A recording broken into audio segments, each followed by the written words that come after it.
सिंध दरिया से 6 किनाल जो तकरारी 6 किनाल बनाए जा रहे हैं, वहीं पे सिंध के आबादगार परेशान हैं। तो वहीं पे साथ ही साथ जो सिंध के जो बागबान हैं, जो आम के बागबान, नींबू के बागबान, मुख्तलिफ बागबान हैं, वो भी इस वक्त सख्त परेशान हैं। उनके जो आम के बाग इस वक्त तैयार हैं, तो साथ ही साथ कई अरसे से उन बागों को पानी ना मिलने की वजह से बागबान सख्त परेशान है। पानी तमाम खां खोट है। जो असांजी कणकूं मुतासिर इलाही थी वियूं आहिनि ऐं बाग़नि में जेको सो पाणी आहे कोन, इन करे बाग़ मुतासिर थी विया आहिनि।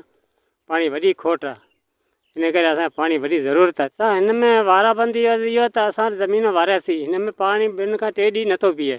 असांखे पाणी 21 ॾींहंनि खां या 22 ॾींहंनि खां पोयां थो मिले। 22 ॾींहंनि में असांजी फसल तबाह थी थो वञे। ऐं असांखे अर्ज़ु करियूं था असांखे पाणी जो वाराबंदी ख़तमु करे असांखे पाणी ॾींदी। मेहनत की हुई है बहुत, पानी है ही नहीं है। समझो 10-12 लाख के बाग लिए हैं, 15 लाख के, पानी बिल्कुल नहीं है। बाग तैयार हैं अभी, मेहनत बहुत की हुई है, खादें बहुत महंगी हैं।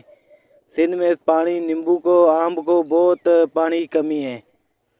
तो ये थे वो आबादगार साथी बागबान जो बता रहे थे कि अगर सांगड़ के अजला में अगर पानी की शार्टेज मज़ीद ज़्यादा रहेगी तो यकीनन ये इलाके पानी से मुतासिर रहेंगे। साथ ही इनके जो लाखों के बागात हैं वो इस वक्त खुश्क साली की तरफ बढ़ रहे हैं। अगर बागों को बर वक्त पानी नहीं मिला तो इनके आम का जो बागात हैं वो तबाही की तरफ जाते हैं। याद रहिएगा कि सांगड़ इलाका, मीरपुर ख़ास, टंडो अलायार, ये इलाके बाग के हवाले से बहुत मशहूर हैं। सिंधड़ी आम हो, चौरसा आम, मुख्तलिफ आमों के यहाँ पे फेस्टिवल हर साल लगाए जाते हैं।